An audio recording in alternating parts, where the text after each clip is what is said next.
Bonjour à tous et bienvenue sur ce podcast dédié à la mise en place du portail salarié. Ce podcast a pour but de vous donner plus d'informations sur celui-ci et de répondre à vos préoccupations. Nous espérons que ce podcast vous apportera un éclairage sur ce projet. Pour répondre à vos questions, Laurine Ligier, apprentie chargée de projet en ressources humaines, est avec nous. Alors la première question qu'on peut se poser, c'est qu'est-ce que le portail salarié ? Alors, le portail salarié est une interface en ligne, accessible par ordinateur ou par application mobile, où chaque salarié peut accéder à diverses fonctionnalités. Et pourquoi la mise en place d'un portail salarié ? Eh bien, ce portail, il vise à améliorer la fiabilité des données concernant les temps de travail, mais aussi à faciliter la transmission de documents à vos responsables et au service RH. Aussi, il a pour but de faciliter l'accessibilité des informations à chaque salarié, concernant son planning notamment, et les éventuels changements. Chaque salarié pourra agir sur ce portail au regard des heures qu'il réalise sur le terrain et pour ses demandes d'absence. Aussi, ce projet s'inscrit dans une démarche de numérisation et d'informatisation portée depuis plusieurs années par la direction de l'association, dans le but de réduire les démarches administratives et de gagner du temps pour toutes les parties. À quoi va-t-il servir ? Par le biais de ce portail, vous pourrez consulter votre planning, déclarer vos heures en plus, déclarer des modifications d'horaire sur votre journée de travail ou encore faire des demandes de congés.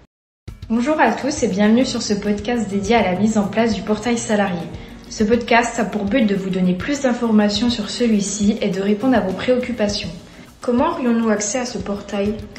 Pour utiliser le portail, vous devrez vous connecter avec vos identifiants. Une fois connecté, vous aurez accès à un tableau de bord sur lequel il sera facile de naviguer et des tutoriels et des guides vous seront préalablement fournis pour vous aider à l'utiliser. Mais est-ce que cet outil va changer notre manière de fonctionner au quotidien ?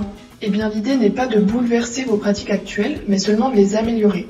Par exemple, si vous effectuez votre journée de travail habituelle, alors vous n'aurez rien à faire. En revanche, si vous êtes amené à faire une heure en plus, vous pourrez la déclarer directement via l'application, ce qui éliminera la nécessité de remplir des feuilles d'heures en format papier. Vos managers pourront directement valider vos heures et ajuster les plannings en conséquence, et si besoin. Sur le même principe, vous pourrez effectuer vos demandes d'absence directement sur votre portail. Il n'y aura donc plus de demandes à faire en format papier. Vous recevrez directement la réponse de votre manager par mail et sur le portail. Ce sera donc plus rapide. Ah, ça va vraiment être plus pratique. On a vraiment hâte que ce soit mis en place. Et aurons-nous un contact en cas de souci avec le portail ?